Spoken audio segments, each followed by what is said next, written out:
Saya ingat 2 bulan yang lalu saat saya ikut bertekun di tempat ini, kan bertekun tanya jawab ya Bu Saudara. Nah saat itu ada yang bertanya sama Stephen, Pak, bagaimana mengidentifikasi bahwa roh kita itu mati atau pasif? Nah Mas Stephen jawabannya lumayan tajam lah Bu Saudara. Apa Bu Saudara? Kira-kira Mbak ada yang nebak? Gak pernah baca firman, ke gereja suam-suam, gak pernah baca renungan. Disebutkan sama Pak Stephen seperti itu, saudara. Wah, ini berat gitu. Pasti coba tengok kanan kiri saudara. Dong baca renungan harian gak? Coba tengok kanan kiri nih wajah ini. Pemain musik coba tengok kanan kiri nih. Dong baca renungan orang. Yang posting itu bukan jaminan loh saudara, karena di scroll aja bisa. Cepat selak kesusu, selak kerja dan lain sebagainya di scroll. Jadi status bisa, tapi yang membaca dan menghidupinya itu saudara. Ya, amin. Amin. Karena kalau udah ada kematian rohani, ya diri kita sendiri yang harus membangkitkan rohani kita. Amin. Bukan orang lain. Amin. Mau Sidney Moide di sini yang berkhotbah atau Frankie Kuncoro yang bersini berkhotbah, kalau Bapak Ibu Saudara masih menutup diri, ya sama lah, ya podo wae. Gak ada yang harus mengaktifasi siapa Bu Saudara? Diri kita sendiri. Amin. Amin. Saat kita datang pada Tuhan, pastikan kita penuh kerinduan Bu Saudara. Amin. Supaya tidak mati rohani. Disoteknya pemain musik ya saya. Oke, syuting terus. Bapak Saudara, jadi kita harus menjadi bangunannya Tuhan. Bagaimana kita cara membangunnya? Ada 3 hal. Ya kita tanya, sing biasanya bangun wae. Om Tata, biasanya bangun perumahan yang dibutuhkan 3 hal itu apa? Om Tata? Luar biasa. Luar biasa. Keren banget ya, luar biasa. Apa Om Tata? 3 hal yang dibutuhkan dalam membangun. Nah, semen, pasir, atau boleh kita sebut material. Kalau nggak ada materialnya, ya nggak bisa terbangun. Terus apa lagi Om Tata? Batu kan material juga.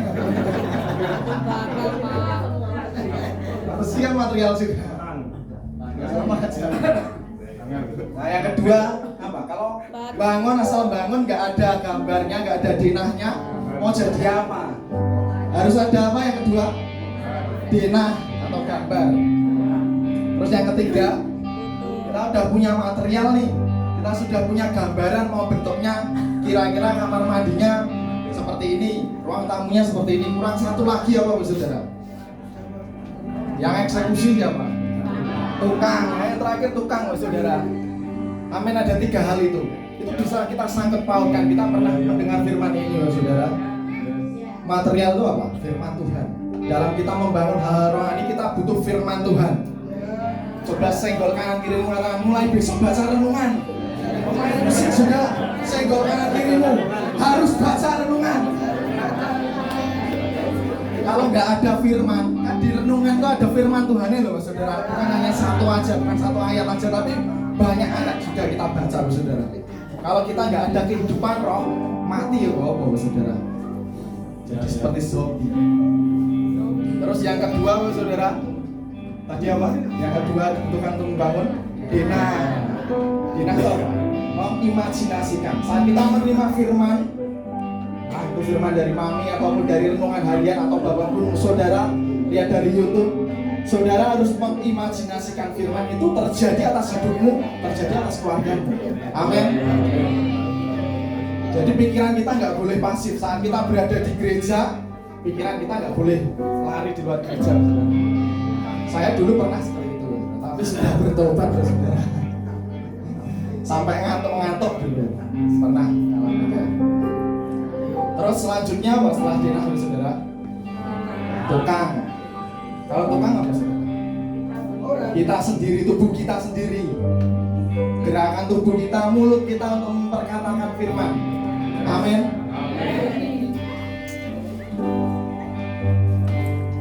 Berikan salam kanan kirimu, katakan ayo mulai membangun.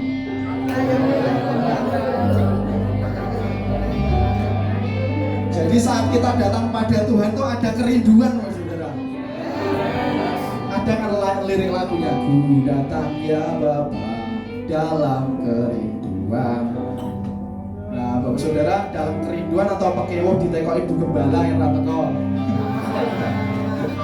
Atau karena ini hari Minggu nggak boleh ya Bapak Saudara ya. Bukan karena mengejar mujizat dan berkatnya juga, amin Bapak Saudara. Dulu pernah di-share juga kan, bukan karena kita mengejar mujizat atau berkatnya juga, bahkan bukan karena kita mengejar janji Tuhan. Maaf katanya agak berat ya saudara. Kita datang kepada Tuhan ini bukan karena mengejar janjinya Tuhan aja. Kita datang pada Tuhan karena tulus kita mencintai Tuhan, amin.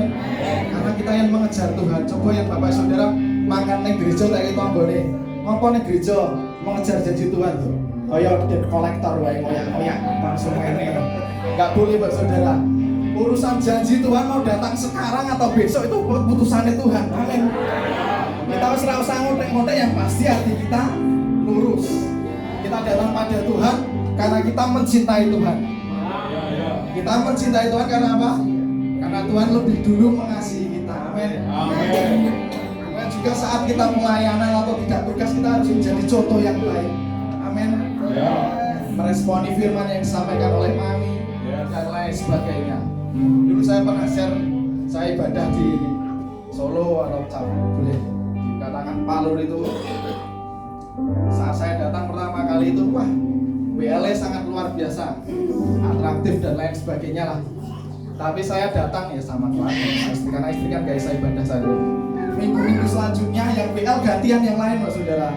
Dan WL yang pertama itu apa? Duduk di depan baru sedekap ini. Apakah jadi teladan seperti itu? Ya. Dan minggu selanjutnya lagi WL yang kedua itu duduk di depan juga HP-nan aja. Apakah seperti itu jadi teladan? Tidak boleh ya saudara. Amin. Senggol kanan kiri harus jadi teladan yang baik. Yang bagian belakang belum nyenggol loh. Orang dia ya senggol dulu orang dia. Kita akan baca, boleh duduk Pak Saudara. Oke, tak mesaknya sih kira. Duduk sih. Sebentar kok, ini bukan firman Pak Saudara. Kultum ya 7 menit.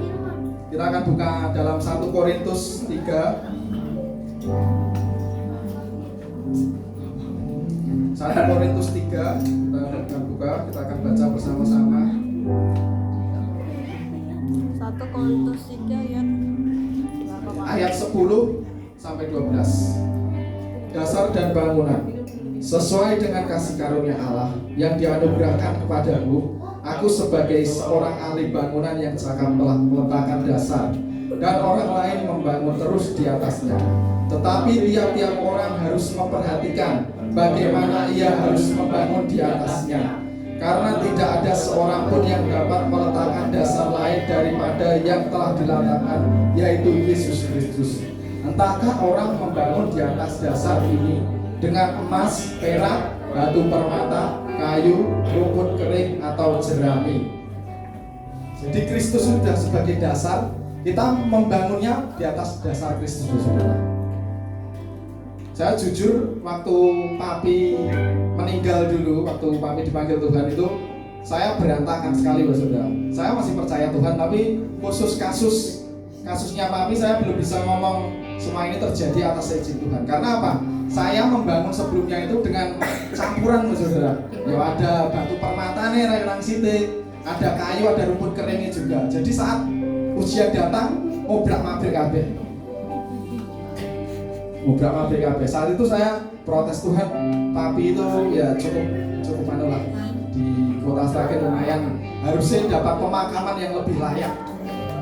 Saat itu saya protesnya seperti itu, kok cepetan seperti ini. Tapi lain sisi ternyata hal itu sangat menginspirasi, saudara. Amin. Inspirasinya apa? Saya kalau ngomong sama istri saya, kalau ternyata Tuhan panggil saya apapun kondisinya itu, entah itu karena sakit, entah itu karena kecelakaan dan lain sebagainya, sekalipun fisiknya nggak baik, posisinya nggak baik, tetap jangan nyalahkan Tuhan, tetap bersyukur, tetap katakan Tuhan Yesus baik. Saya mau ke anak istri saya seperti itu, saudara. Jadi wis tak sangoni sih, saudara. Besok yang momennya bener-bener Tuhan panggil saya, mereka tetap bersuka cita. Walaupun boleh sedih 1-2 hari, habis itu harus bangkit. Amin. Amin anak dan istri saya. Nah, seperti itu saudara. Bahkan saya bilang kalau saya dikuburkan, nggak usah nunggu Binar dan Yosua saat itu juga. Bener, saudara, saya harus nyontoh papi, nyontoh Tuhan Yesus. Salib tuh di zamannya itu bukan hal yang baik loh, bukan hal yang mulia disalibkan. Salib itu hanya untuk penjahat-penjahat, yang penjahat kelas kakap lah. Jadi bukan simbol yang baik waktu Yesus menjalaninya. Nah, jadi saya bilang seperti itu, nggak usah nunggu Yosua, nggak usah nunggu Binar, komen langsung dikubur aja bila perlu nggak usah pakai. Saya nggak request di Solo atau Seragen di mana aja, sedangkan orang meninggal ya saudara, nggak ada request di mana aja, terserah. Nggak ada yang layak juga nggak apa-apa, keluarga atau ya nggak apa-apa, langsung dikuburkan juga nggak apa-apa. Saya bilang seperti itu dulu, karena apa? Harus kematian daging. Jikalau kita masih keakuan, kita masih hidup, kita pengen dihargai dan lain sebagainya, semakin mudah terbentur dengan kanan kiri kita. Kita harus mati dari diri kita. Amin. Kembali ke membangun tadi. Kalau kita membangun, bisa nggak kita terdistract dengan kanan kiri kita? Sangat bisa. Lah kae pelayanan urip pengen lagi, pengen lapui, bisa nggak bilang nggak seperti itu? Terus saudara jadi ganjalan, saudara jadi siap, nggak membangun lagi, bisa nggak saudara? Sangat bisa. Jadi perhatikan dengan tiap-tiap orang di firman tadi dikatakan, perhatikan cara kita membangun, bukan cara orang lain membangun. Di atas dasar Kristus. Amin. Amin. Sama seperti kalau Bapak Saudara masih ingat firman 3 minggu yang lalu, Putri yang dari Bekasi itu masih ingat? Putri bilang seperti ini, jikalau Bapak Saudara ke gereja membawa gelas dengan air penuh, datang ke gereja terus suruh muteri gereja ini sepuluh ya 3 kali, muteri gereja ini 3 kali. Selama muteri 3 kali itu, Bapak Ibu Saudara memperhatikan ada yang gosip, ada yang ngomongin saudara, ada yang ngelak-ngelak saudara gitu, apakah saudara memperhatikan agar ini nggak tumpah? Memperhatikan nggak? Harusnya enggak ya, harusnya fokus pada airnya sendiri. Sama Bapak Saudara saat datang kepada Tuhan, fokus dengan airmu sendiri. Jangan lihat ganjalan si A seperti ini, si B masih seperti itu, jangan seperti itu saudara. Semua masih berproses, amin. Saya pun masih berproses. Ada yang ngomongin saudara, ya udah, mudah mengampuni, amin. Kita bangkit berdiri lagi Pak Saudara. Kita akan praktekkan 3 hal ini. Material yaitu firman yang kita terima. Yang kedua adalah denah atau kita mengimajinasikan. Yang ketiga adalah tukang atau kita memperkatakan. Saudara siap berbahasa roh dengan lebih spesifik lagi, bukan asal ngomong, tapi memang omonganmu itu tepat sasaran. Saudara saat deklarasi memperkatakan, saudara bisa berkatakan, aku jadi pribadi yang mudah mengampuni, aku jadi pribadi yang tidak mudah sakit hati. Bisa saudara terjadi atas hidupmu, amin.